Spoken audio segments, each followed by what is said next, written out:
WBC.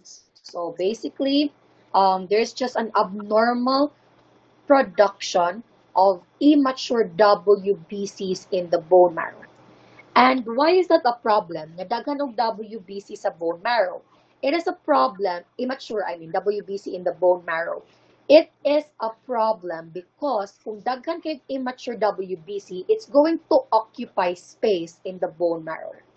Kung mag-occupy na siya space in the bone marrow, there will be not enough space for the platelets and the RBCs to also mature. So that's why in leukemia, natin mga manifestations of bruising. That's because platelets may not be developed or there may not even be enough production of platelets kay mas daghan og WBC. Napud tay manifestation of anemia and fatigue because RBCs, again, production is also compromised. That's what happens in leukemia.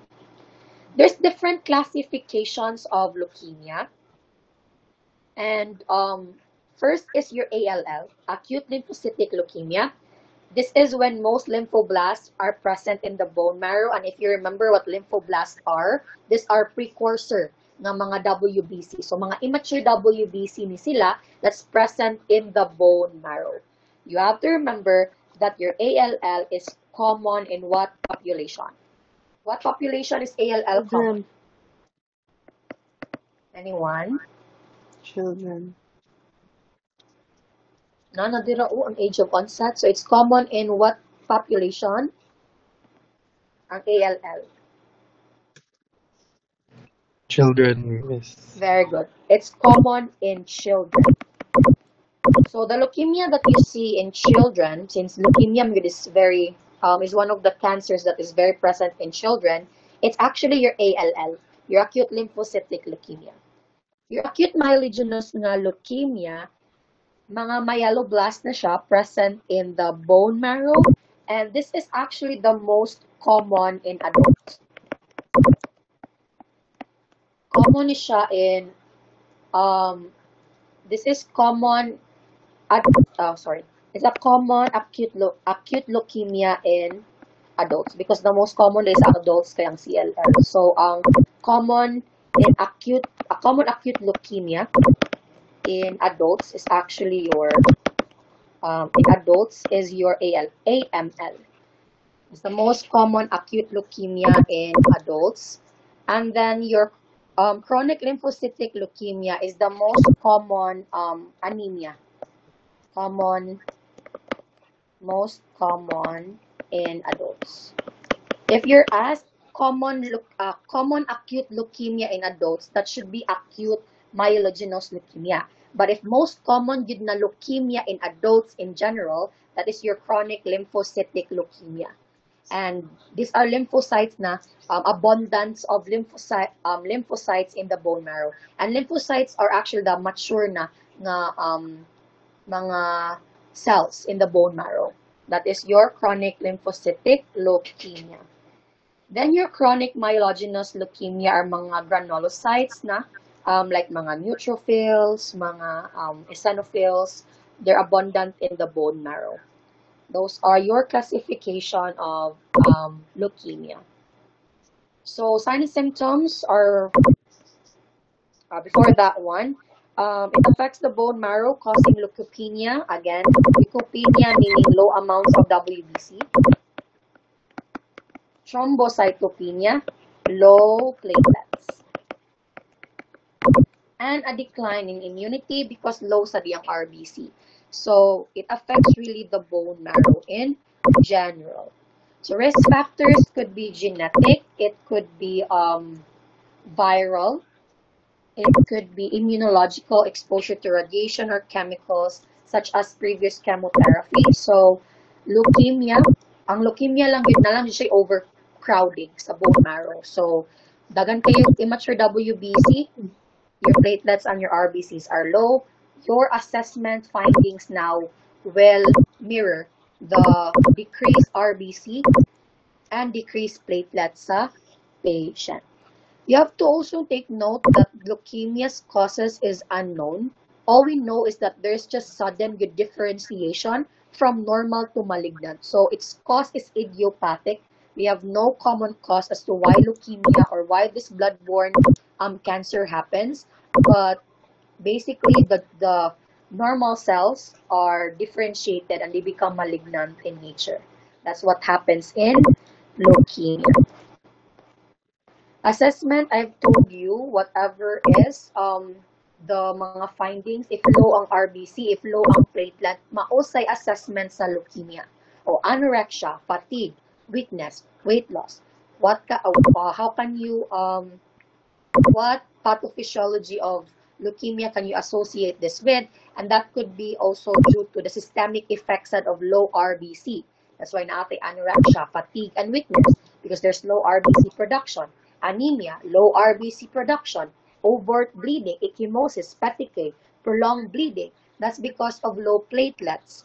Elevated temperature, because there's increased WBC, but the WBC are immature. That means they're not capable of fighting off infections. O enlarge ang lymph nodes, spleen, and liver, because these are areas in which the bone cells may be stored, or in which the bone cells, it may be the graveyard of these bone cells. Nasa mo enlarge sila. Tachycardia, orthostatic hypotension, because of decreased RBC. So if you see the assessment finding in leukemia, the symptoms of decreased RBC, decreased platelets, and increased immature WBC is what you need to remember. So, and then the symptoms will follow now. Then positive bone marrow biopsy, of course, to see if, to confirm the diagnosis of leukemia. Or decrease hemoglobin, hematocrit, because decrease ang RBC, platelet counts, or decreased platelet. So just remember the pathophysiology of leukemia, and then your assessment findings will come easily. For infection, I think you know already how to prevent infection. So what I want you to remember lang is nadir. And nadir is actually at the time in which the all of the bone cells are actually at its lowest. So very low ang numbers sa RBC, very low ang platelet, o very low po ang healthy WBC.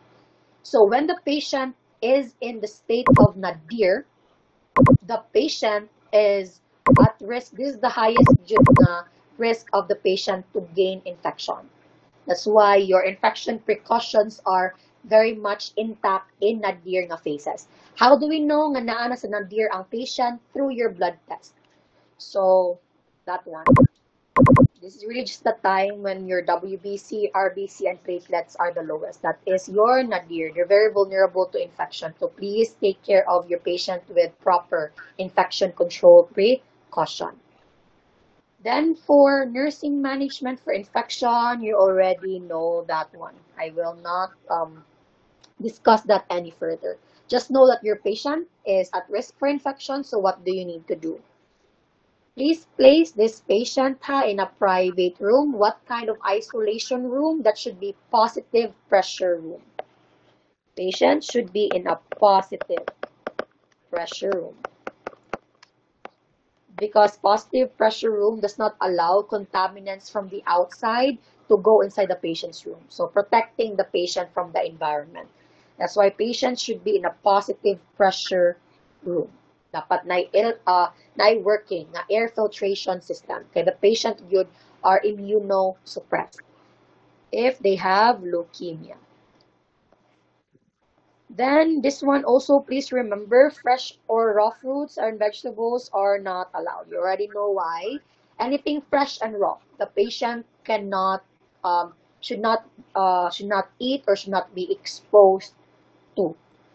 Because the diet of the patient with leukopenia is neutropenic diet, ha? And neutropenic diet meaning low bacteria the diet. O if low bacteria diet, what do I mean by that? O walay fresh fruits. Dapat as much as possible cook ang foods. So no canned goods. So all of those neutropenic diet basta leukemia. So you already know this one, assessment of the urine for infection, or notify physician if natin mga symptoms of infection. And if there are symptoms of infection, you have to remember you have to obtain 2 blood cultures. Again, if you can notice gani symptoms of infection, you have to obtain 2 blood culture specimen in different sites. So, dapat 2 blood culture specimen in different sites sila if natay mga symptoms of infection. The antibiotics, and you already know if the patient is antibiotic, medication adherence lang ta para wala tay antibiotic dependency or tolerance. Then instruct the clients to avoid crowds and those with infection. Oh, this one you already know. Aside from infection, I'm sorry, please instruct the client no live vaccines, no live virus vaccines, not only them, but the people living with them. Please do not allow them to have vaccinations because dali kini sila matakdan. Again, they're immunocompromised. So, no live vaccines for people with leukemia. That's leukemia. For infection, you already know the management. Then for bleeding, during nadir, the platelet count may be extremely low, like really low. That means the patient is at risk for a lot of bleeding episodes. So the client is at risk for bleeding when the platelet falls below 50,000. This was discussed already to you. Below 50,000 gani ang platelet, the patient is at risk for bleeding. Bleeding does not stop if the platelet count is lower than 20,000. So that's what you need to remember regarding the platelet counts for patients with leukemia. So now, what can we do to be able to manage bleeding episodes for leukemia? Of course, if ubos na kayong platelet count, transfusion may be ordered. If naay anemia and fatigue ang patient, that may be due to decreased RBC count, then mag-transfuse ta og RBC. Monitor laboratory values, yes, very important siya.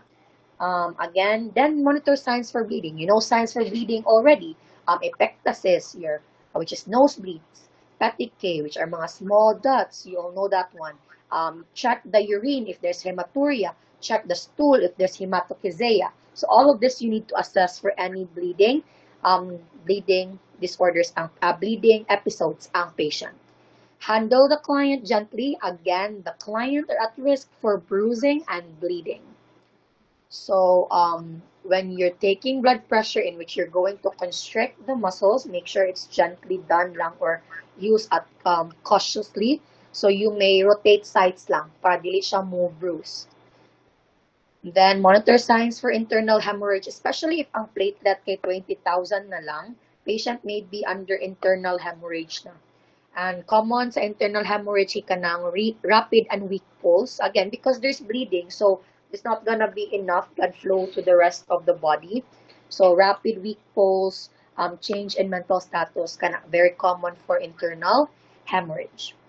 Why soft foods that are cool to warm? Again, because the patient is, they're very fragile. Their mucosals are very fragile. Their blood vessels are very fragile if they have leukemia. So when you're brushing your teeth, soft bristle toothbrushes, common na siya, so that dili tam ka-cause og damage in the oral mucosa.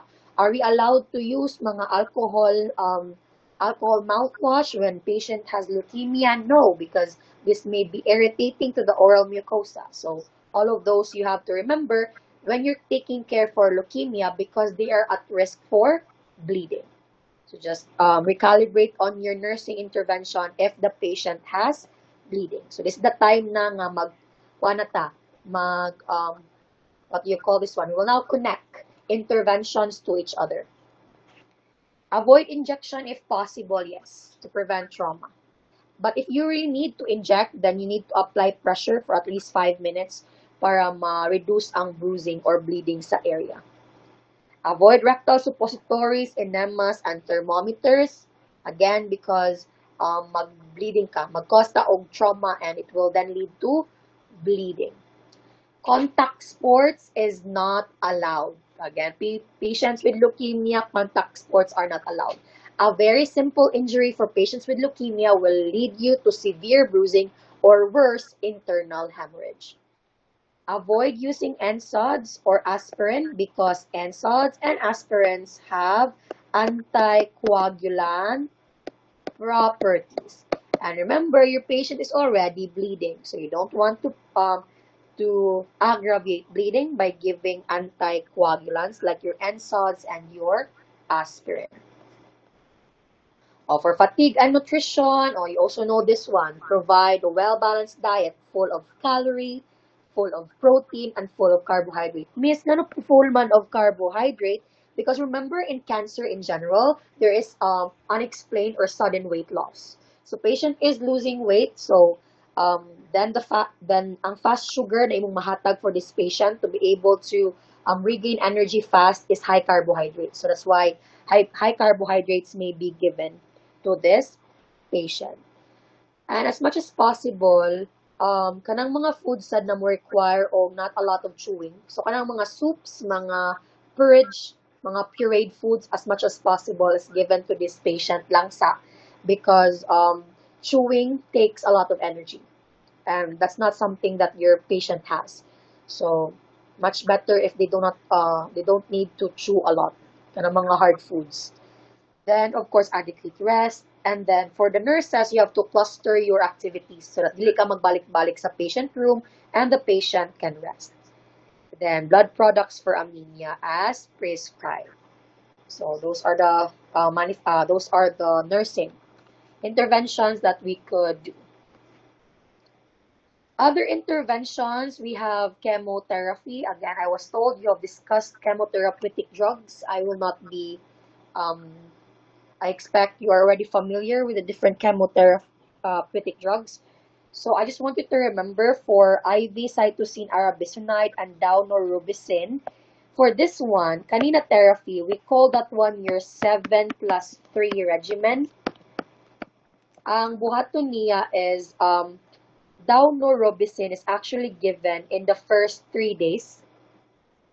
And it's given IV. So given na siya IV in the first 3 days, and then your cytosine is then given as a continuous IV in the next 7 days. So first is your daunorubicin, then your cytosine is given next. So the goal of this chemotherapy really is just to achieve remission. Meaning that no leukemia cells can be detected in either the blood or the bone marrow. So, ang purpose sa chemotherapy in leukemia is to achieve remission.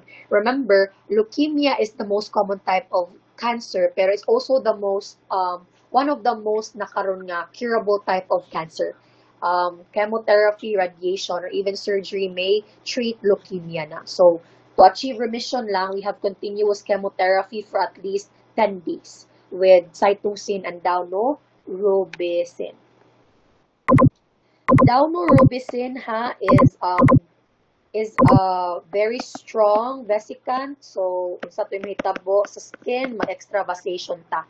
That's why given jud siya IV continuously, pero always watch out lang for symptoms of extravasation. You already know what that is. And then, monitor lang sad, also monitor ta renal, cardiac, and hepatic functions if we're giving the 7+3 nga regimen. Because they're very hepatotoxic, they're also renal, they're toxic to the kidneys, and then they're also toxic to the heart muscles. So, monitor the lab values lang for that one when you're given this kind of therapy drugs. That's what I want you to remember lang. For induction therapy, ang purpose sa induction therapy here is just to achieve a complete remission. So, achieve a complete remission is induction. Consolidation is if na remission or there is signs of early remission. So, we could give consolidation therapy. Then, maintenance therapy may be the one that is given for months or years. And mostly siya ang bukos sa total remission of cancer cells. So, you don't need to study that one much. Those are already very in-depth na gyud na cancer therapies. I just want you to remember the two drugs used for leukemia. That's your daunorubicin and cytosine as well. Patient may be used to may be administered with antibiotics, antivirals, or any drugs that may hinder the cause of the infection. That could be bacteria, virus, fungal, or even parasitic. Then, colony stimulating sad ng mga factors.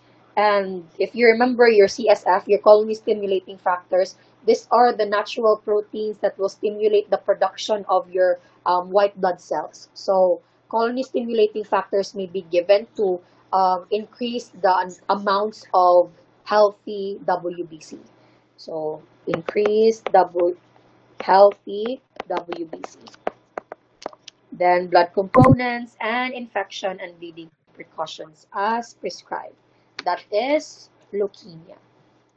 Questions for leukemia? Other questions for leukemia? No question for leukemia? Okay. Let's go now to lymphoma.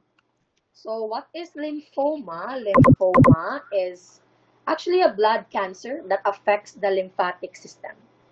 And just the normal, just the easiest definition of lymphoma or Hodgkin's disease. It is a blood cancer that affects the lymphatic system, specifically the proliferation of lymphocytes. That is your lymphoma. So there are different types of lymphoma. Yeah, we'll discuss that after this one. Just remember that lymphoma, the metastasis to other adjacent lymph structures and eventually invades non-lymphoid tissues are your mga your lymphomas. Basically, it just happens within a specific lymph structure or any lymph nodes, and then it will spread now to areas that are away from the or non-lymphoid ng mga tissues. So in the mga lymph nodes na commonly affected for lymphoma are your tonsils, your spleen, and your bone marrow. And they are characterized, the pathognomonic of your Hodgkin's lymphoma as your Reed-Steinberg cells. And if non-Hodgkin's siya, there's no Reed-Sternberg cells. Again, if Hodgkin's, na Reed-Sternberg. If non-Hodgkin's, wala Reed-Sternberg na cells. So that is the difference lang. The causes could be viral infections, yes, like your Epstein-Barr, your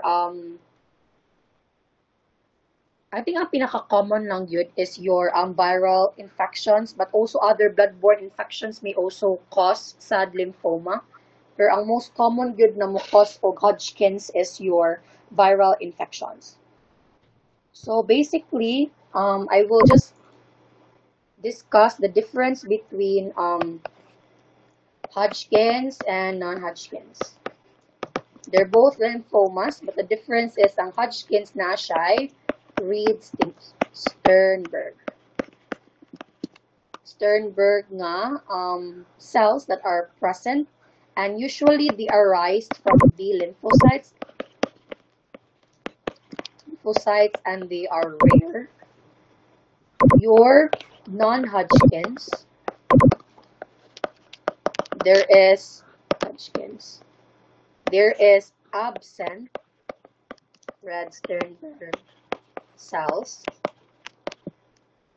Reed-Sternberg cells, and they could originate in the B cells, in the T cells, or even in your NK, your natural killer cells. So that's your non-Hodgkin, and this is the most common. Your non-Hodgkin's nga lymphoma. Non-Hodgkin's.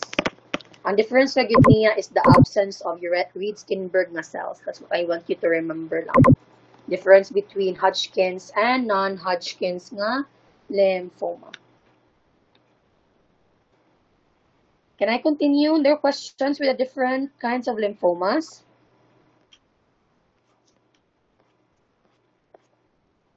No questions? Okay. So in the microscope, you will see red Sternberg cells like that. So they look like that. Mura siya og owl eyes. Mura siya ang how medtechs will, how do you call this one? How they will see red Sternberg cells. Mura siya owl eyes in the microscope. That is your red Sternberg cells. Hodgkin's na ay red Sternberg. Ang walay red Sternberg, non-Hodgkin's lymphoma. What's the difference? Okay.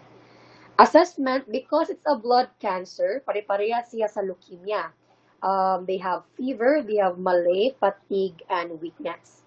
Night sweats as well may be common, and chills may be common to this patient.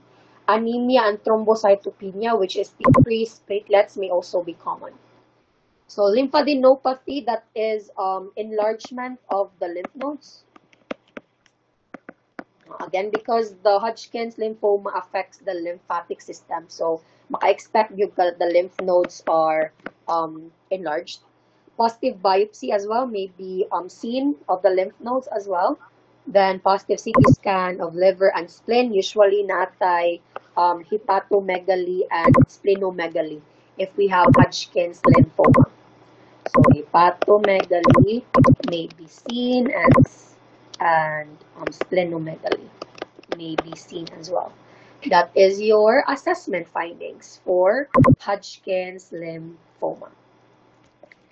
Now, let's go to the intervention. And for earlier stages, if there's no mediastinal node involvement, treatment of choice is extensive external radiation. So usually an external beam radiation would be used, or a machine will be used on the involved lymph node regions, especially if wala pa mediastinal node involvement. However, if extensive na ang staging, and then ang lymph nodes na kay N3, which is extensive na regional nodes na progression, we will now give your MOP regimen. And your MOP regimen is actually a major breakthrough in finding the cure for lymphoma. So once the MOP regimen has underwent clinical trials and have shown promising results, your MOP regimen was then used now to treat Hodgkin's lymphoma. Part of the MOP regimen is your Mostargen, your Oncovin, Procarbazine, and Prednisone. And your MOP regimen, however, ang iyalang yun nga problem with this regimen is they're actually more there's more toxicity in this regimen, more toxicity in this regimen. So because there's more toxicity to this regimen, the MOP regimen was then changed to your ABVD regimen. And your ABVD regimen stands for doxorubicin, bleomycin, vinblastine, and dicarbazine. Sorry. So again, because there's more toxicity sa MOP regimen, we have now adopted the ABVD regimen: doxorubicin, bleomycin, vinblastine, and dicarbazine. So your ABVD regimen works just as well as the MOP regimen with lower toxicity. That's why we're using it now. And if you're asking what kind of toxicity did I mean by this one, and number one is sterility. So there's gonna be increased risk of sterility or infertility between men and women who are taking the MOP. There may be increased bone marrow damage also. Those are the toxicities that I'm talking about. So, because taas kay ang toxicity sa MOP regimen, ang ABVD regimen ang gi-apply now because mas lesser ilahang toxicity than your MOP regimen. So, monitor for signs of infection, bleeding precaution, then discuss sterility. Because usually, if nag-chemo or radiation ang patient, they may be at high risk for sterility, meaning they could not produce offsprings anymore. Okay. Next is no questions for Hodgkin's lymphoma. Any questions for Hodgkin's lymphoma? None, Ramis. Okay. Let's go to multiple myeloma, and basically what I want you to remember for multiple myeloma is this is proliferation of plasma cells within the bone marrow. Again, proliferation of plasma cells within the bone or within the bone marrow. If daghan kayo plasma cells in the bone marrow, it's gonna destroy the bones. It will invade lymph nodes. It will invade the spleen. It will invade the liver. Basically, mo na siya ang multiple myeloma. So, multiple myeloma is actually the ang plasma cells, they are transformed into cancerous cells, and these cancerous cells will grow out of control. They will crowd out the normal cells, just like what happens in leukemia, and then it will then make the bone marrow not create enough not enough stem cells again to fight off infection. Now, these malignant plasma cells will produce an antibody. And this antibody is known as your myeloma protein or your Benz-Jones protein. And your Benz-Jones protein is the pathognomonic of multiple myeloma. Meaning, if you can find this in the urine of the patient, it could be a possible confirmatory sign of multiple myeloma.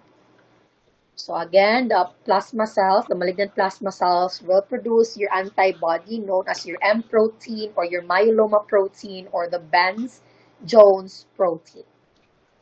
Always note that the disease typically develops slow and the cause is unknown. So that's why multiple myeloma's treatment options actually decreases as mo progress ang condition because ang disease mo progress siya very slow, meaning that the symptoms also are very slow.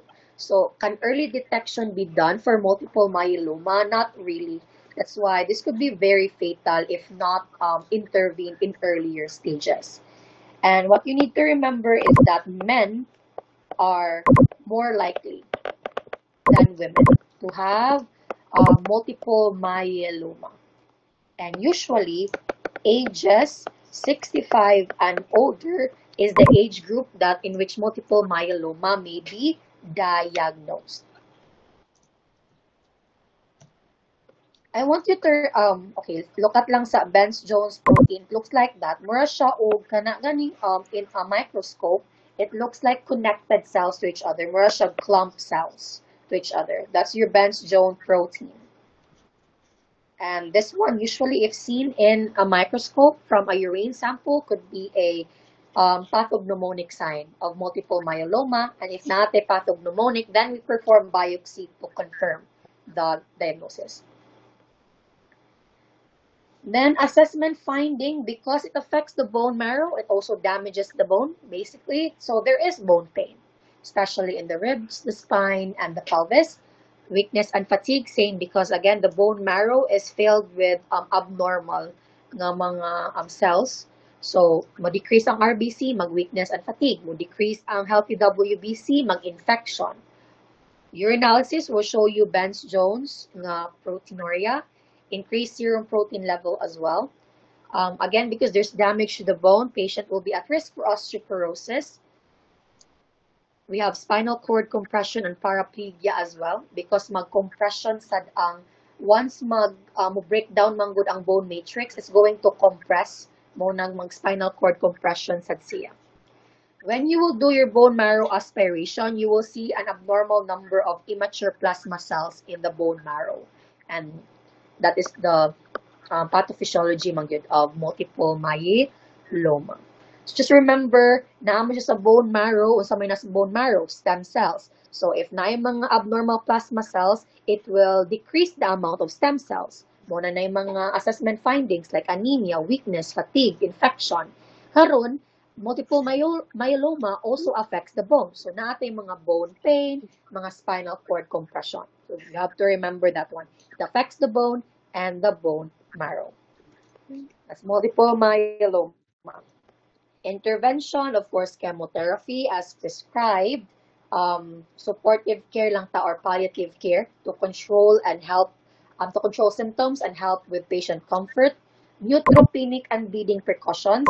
Neutropenic, low bacteria ha, bleeding because again, the low platelet, so patient at risk for bleeding.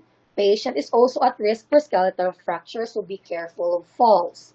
Encourage the consumption of at least 2 liters of fluid per day to offset potential hypercalcemia, hyperuricemia, and proteinuria.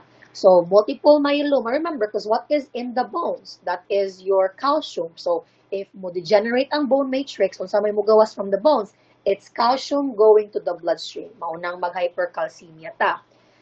There may also be damages to the kidneys, especially with the Benz-Jones protein. No? And if ever there's problems with the kidneys, then mo increase ang uric acids.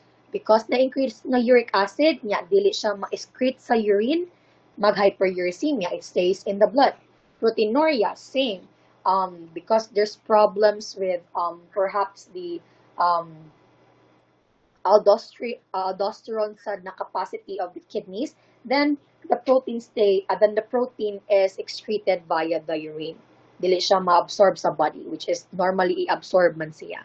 So again, multiple myeloma, consumption of kanang 2 liters of fluid. So let the patients hydrate. That's what you need to remember lang. Sign and symptom of kidney failure, again, hyperuricemia. Collect 24-hour urine as prescribed. Ambulation lang ta to prevent any renal problems. IV fluids and diuretics as well are prescribed to help increase the excretion of calcium from the blood. Then blood transfusion may be given. Then mga non-pharmacologic or mga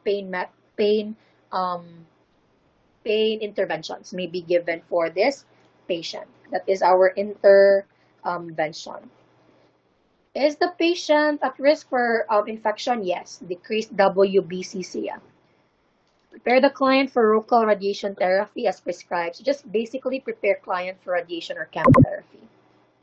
Then biphosphonates are given. What are biphosphonates? These are given to slow bone damage. These again are given to slow bone damage. Just remember that one for biphosphonates, especially when we're giving it to multiple myeloma. So basically, ang intervention na yun na very important for multiple myeloma is what? Hydration. This is your number one priority. Why? You want to prevent renal failure. Please remember the signs of multiple lymphoma, and that is your CRAB. And what does the CRAB mean? That means calcium is high. There is renal failure, and that is through the presence of your Benz-Jones protein, anemia, and bone lesions. Again, these are the common signs and symptoms of multiple myeloma. Calcium is high, renal failure, anemia, and then bone lesions. Most important priority intervention, hydration. Testicular cancer, basically cancer in the testicles, when the testicles will start to divide. So basically testicular cancer, I'm not going to focus on testicular cancer because one of the rarest na cancers and also one of the most sad cancer na curable. So testicular cancer is curable na gyud pod. Radiation, chemotherapy usually are enough to treat testicular cancer. There are drugs na specific for testicular cancer. So I'm not going to be discussing this one further. However, from the word testicular cancer, what is the population for this one? That is men. I'm sorry, na-copy ra ni sa multiple myeloma. I'm just going to speed it up a little bit. Taas pa siya. But again, testicular cancer, what I want you to remember, common siya in men. Target niya is usually 15 to 35 years old. Cause is also unknown, pero usually patients with cryptorchidism before may have may be prone to having your testicular cancer. And then the metastasis, as what has been discussed kanina, it metastasize in the lungs, in the livers, in the bone, or even in the adrenal glands. Your testicular cancer is different from any types of cancer sa reproductive system because it affects the adrenal glands. So, naa siya adrenal gland na metastasis. Maabot siya sa adrenal glands. So, remember that one. Mo'y difference niya sa other reproductive cancers. Okay, and then assessment, usually common sa assessment niya is painless nga lump. So, painless lump and heaviness in the scrotum. Heaviness in scrotum. Usually, mo na siya common nga assessment. There's dragging or pulling sensation in the scrotum. Or, mapalpate po nimo ang mga lymph nodes na naa sa scrotum. Late signs of testicular cancer may be back or bone pain already, meaning it has already metastasized to different areas na. Especially because if you notice, kanina mga assessment like painless or testicular swelling, sometimes this will go, masyag mawala for a while, then it comes back. That's the problem with testicular cancer sometimes is that very vague siya o manifestation. So that's why dugay siya ma-detect. That's testicular cancer, but this cancer man is curable somehow, so not as deadly as all other cancers. So testicular cancers, there's difference. There's seminoma and non-seminoma. Seminoma lang yun, what I want you to remember kay slow growing na cancer. Growing testicular cancer. Kaning non-seminoma, rapid growing. So, mora na siya very hallmark yun na hallmark nga difference between either of this one. How do you know? Through biopsy lang gihapon. That is your germinal tumors, your seminoma, and your non-seminoma. Intervention, again, I've told you it's not as deadly. Testicular cancer is not as deadly. They have better prognosis. And survival rates have improved with modern chemotherapeutic drugs. So, administer chemotherapy as prescribed. Prepare for unilateral orchiectomy, which is basically the removal of one side of the testicle. So, we could also do that one, especially if the testicle has the cancer cells. We can remove as well. We can also have retroperitoneal lymph node dissection, which is just to remove the amount of tumors that are in the testicles. And then we can do that one with chemo and then radiation as well. And if we're going to be giving chemo and radiation, please discuss reproduction and fertility to the client. So sperm banking may be an option for this client because if they start na chemo and radiation, they may be sterile. So that is testicular cancer. Post-operative interventions for orchiectomy or your retroperitoneal lymph node dissection. Check lang for bleeding and wound infection. Check for intake and output, especially if it's very near the bladder as well. Check for that one. Or pain meds may be given. We can give also ice packs to reduce swelling. Then if there are symptoms of chills, fever, which is a possible symptom of infection, notify your physician. After orchiectomy, which is the removal of a testicle, do not let the patient lift or have heavy lifting. So no materials heavier than 9 kilograms are allowed for this patient. No strenuous activities as well. And please let them perform monthly testicular self-exam. When you go to level 4, you will know more about testicular self-examination. Let them do that one to check for any nodes or enlargement in the scrotum or in the testicles, especially sa remaining testicle. And then the sutures after orchiectomy is usually removed 7 to 10 days if non-absorbing ang sutures na gigamit. So basically, the interventions are very general for any kinds of surgery as well. So that is your testicular cancer. Another reproductive cancer is actually your cervical cancer. And this one is one of the deadliest cancers, actually.